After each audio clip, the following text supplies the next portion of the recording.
From Navigate Affordable Housing Partners, this is Housing Compass. This season, Community Partners, Community Impact features Navigate Gives Back recipients sharing what they see, what communities need, and how practical support creates lasting impact. In this episode of Housing Compass, we're talking to Tim Hodge. He's the CEO of Rainbow Omega, and we're talking about housing, dignity, and support for people with disabilities. Good afternoon, Tim. Good afternoon. Thank you for having us. Thank you for joining us. To get us started, tell everyone who's listening a little about Rainbow Omega and the work that you're doing in the community. Okay, thank you. Rainbow Omega was founded in 1995 to provide services for adults with developmental and intellectual disabilities. And we have continued on. Last year celebrated our 30th anniversary. We're already in our 31st year now. We provide residential services, day program services, vocational training that allows the residents to work and gain job skills while at the same time earning a little bit of a paycheck. We also provide services for residents who have more advanced medical needs. In the state's only 2 intermediate care facilities are located here on our campus. We also have services available for some folks that within the intermediate care facilities, we do life skills training. We also do some vocational training for them as well. Our vocational program is something that we're extremely proud of. We have contracts with Honda Motors over in Lincoln, Alabama. We provide all of their owner's manual kits for all the vehicles they produce there. Our residents probably put together about average 1,500 kits a day. Wow. We also do work for a company out of Tallahassee, Alabama called Neptune Water Meters. Neptune Technologies, who produce water meters. And there's a company in Pell City called Douglas Manufacturing, and we produce parts for their international business that produces conveyor belt systems. So we actually have produced parts that have gone to Canada, Mexico, and even systems over in Europe. So our residents do great work. It's not just something where they're keeping busy during the day. They are, but they're learning job skills and they're producing work that is literally award-winning for major international manufacturers. That's awesome. And you're located in East Aboga, Alabama. East Aboga, Alabama. Now, do you serve primarily people in East Aboga, or is there a region that you serve? We're actually, since we're a residential community, most of our individuals come from the state of Alabama, but we have people that are originally from Tennessee, Georgia, some from as far out west as Colorado and California. Wow. So, you're talking about people with intellectual and developmental disabilities, and sometimes people don't think that they can do much. But what is it that you wish more people understood? Because clearly they have jobs and they're doing, as you said, award-winning work. What do you wish people understood about that? I think for all of us, we need to realize everybody has abilities. Everybody has capabilities. And sometimes we limit ourselves to making a determination of someone's abilities based on what our abilities are. And the really rewarding thing about this type of service is being able to work with residents and help them discover what they can do.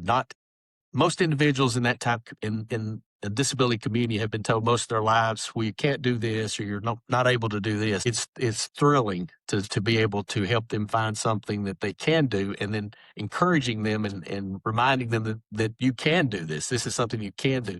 They like to hear can way more than they like to hear can't. How do they respond to that? Because I'm guessing for some people who've been told you can't do this all your life, like this is something that's really uplifting. Yes, ma'am. It is very rewarding work, but you don't really look at it as a pat on your back. You're just thrilled that you're able to help them realize that they do have capabilities. We have 6 individuals that work on that Honda line, and there have been days where Honda added an extra shift and we've had to put together as many as 2,200 owner's manual kits. And these are, the kits with 5, 6, 7, 8, 9 pieces in them. Mm. So, and the speed with which they do that, it's remarkable to watch.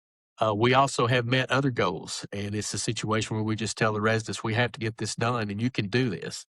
And just being told that, I think all of us have a source of pride when we do a job well done, but it's really a neat experience to see that in their faces when they know when they're challenged to do something they may not could have thought they could have done in the past or been told they couldn't do in the past, but then they accomplish that. And it's just, all of us take pride when we when we do something good, and it's neat to see that pride on their faces. So, Navigate Affordable Housing Partners, affordable housing is, I say, it's our middle name. What Yes. does a safe, stable, and supportive home make possible for the individuals that you are serving? It provides more than a home. I'm sorry, more than a house, more than a bedroom, more than a place to stay. It's a home. It's what that means to us, and I think what we try to provide for the staff, the residents, and their family members is for them to have a home, not a place that they will be taken care of. Their welfare is our concern. We are challenged with providing safety and security and well-being, and for them to know that this is their home forever. And that's where the name Rainbow Omega actually comes from. A rainbow being the symbol of hope in the Bible and promise in the Bible, and Omega being the last letter in the Greek alphabet.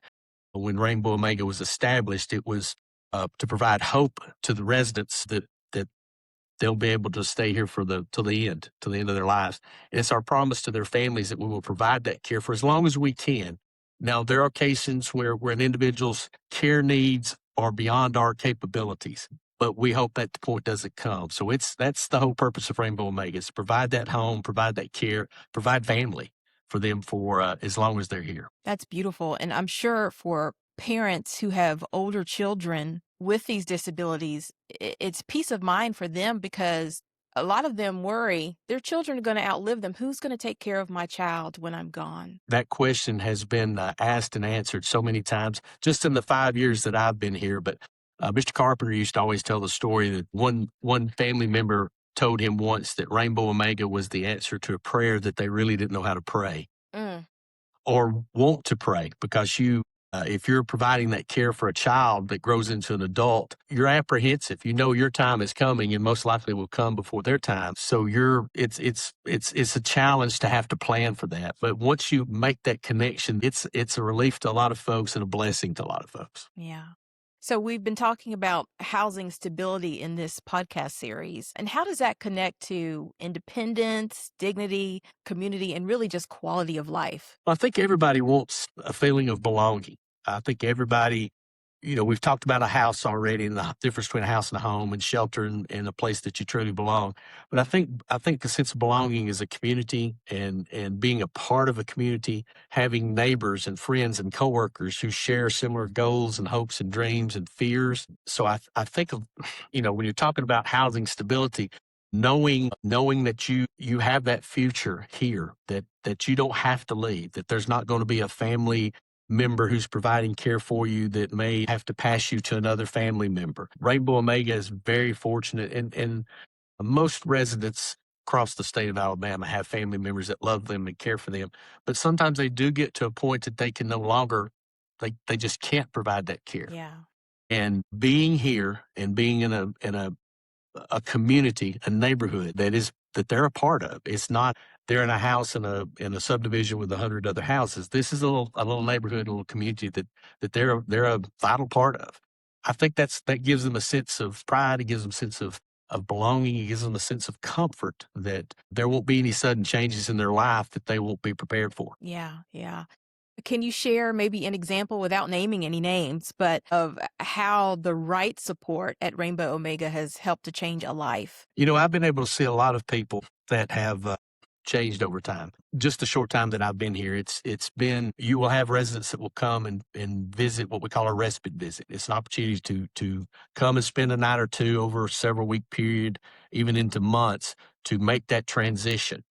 For the family easier, for the resident easier, for the new roommates that resident will have. That's part of the equation as well. But you will have individuals that come in, they'll be very quiet, not very outspoken, and the family members will say, they like to stay home, they like to be a part of our small family unit. We're not really sure how this transition is going to go for them, and it's always thrilling to see the resident, the new individual moving in, make that transition so much easier than the family does.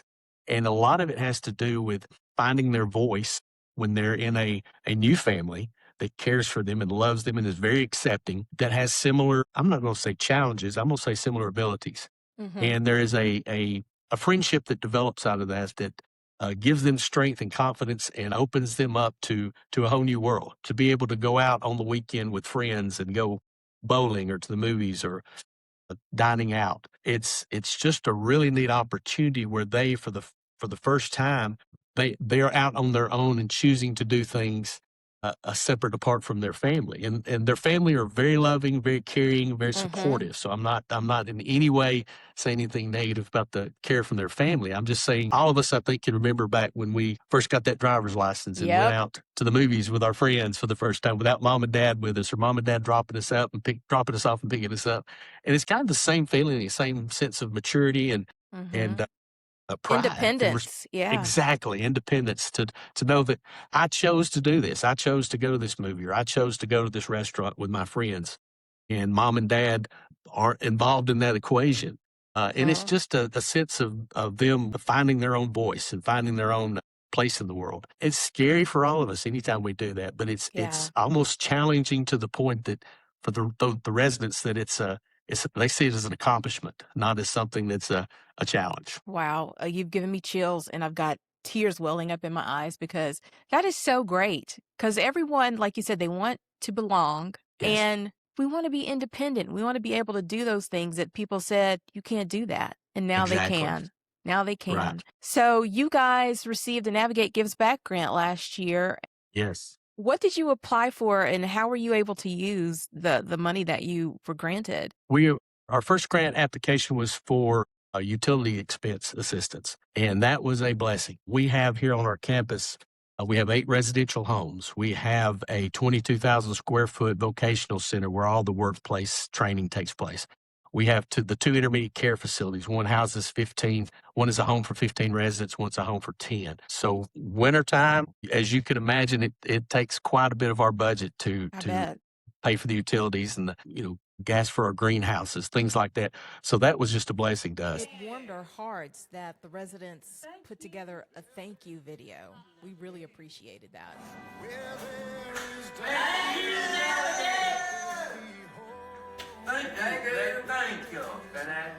In the nonprofit world, you hear nonprofit and you think about the income side of the balance sheet, but you forget about the expense side. And nonprofit doesn't mean non-expense.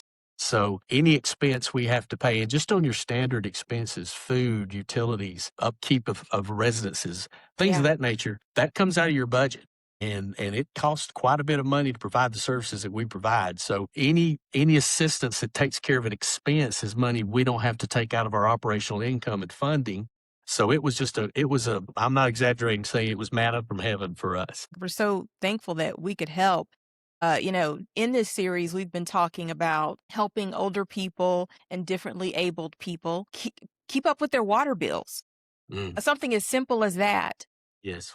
Talk to Connecticut Food Share about how people will go without a meal because they've got bills to pay. So we truly believe that if we as Navigate can invest in organizations that are like-minded in their missions, do what they do best, we think it's worthwhile. So thank you for Amen. everything that you're doing. Well, Navigate to us, I told you how families see Rainbow Omega as an answer to a prayer that they didn't know how to pray.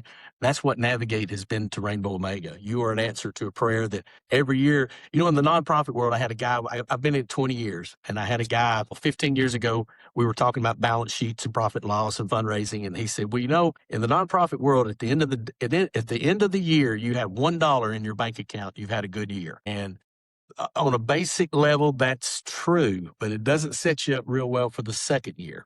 So every year we pray. We're funded a little bit by the state of Alabama. We receive just a tiny bit of Medicaid funding. Both of those amounts together is probably 4% of our budget, and we have a $9 million budget. So Navigate coming through with that grant. We also received a grant for a repair of some of our homes. They're 25 and 30 years old. So just little things like updating windows and countertops. We want to do that, but we also have a limited budget. So Navigate is an answer to not only my prayers, but a lot of prayers of families and board members who've prayed for funding from sources that are available. And so we can't thank Navigate enough. Well, again, thank you for everything that you do. How can people get in touch with you if they want to help, if they want to learn more? We have several different means. We have a great website, rainbowomega.org. Love for folks to go there. There's opportunities to volunteer. There's opportunities to purchase items from our a garden gift shop. We produce one of the jobs that our residents have here is we have 9 greenhouses, and they produce some of the most beautiful mums and poinsettias you'll ever see. And we're only 2 miles off the interstate, exit 173 of I-20. We also have a fantastic Facebook page. We keep it up to date. We don't blow up your feed, but we do keep it up with happenings here and future events. And also on our website or our Facebook page, you'll find a QR code. And we do a monthly electronic newsletter, which again, we don't overload your inbox or your text, but it's a great way to see what we have going on, a great way to highlight the residents and the staff. So we'd love for anybody to jump in on that would be interested in learning more about Rainbow. And more importantly, we'd love for you to come visit us. I think my contact information is on the website. My email address, my extension is 222, so I'm easy to get a hold of. But we would love anybody that wants to come and just tour the Rainbow Omega and see our neighborhood, our community. We love to show it off because Rainbow Omega, once you step on this property, you realize what a special place it is, that it has been created for special people. Mm-hmm. Well, thank you. Before we go, is there anything else that you'd like people to know? We've covered your prayers. We appreciate your support. We have a fundraising event coming up in August. If you look at our Facebook page, it's an annual fundraising dinner we do. This year, our speakers will be A.J. McCarron and his wife, Catherine. They have a young son that has autism. So they'll be our featured speakers for the event, and be a fun night, a great way to feature Rainbow Omega and our residents. All right. Well, we'll get the information out there for you. Thank you so much. And thank you again for everything Navigate has done for us. And thank you for letting me be a part of the podcast as well. Thanks for listening to Housing Compass, a Navigate Affordable Housing Partners podcast. To learn more about Navigate Gives Back, visit navigatehousing.com and click Navigate Gives Back. On that page, you can also sign up for notifications about future grant opportunities and updates. Thanks again for joining us for Community Partners, Community Impact. We'll see you next time.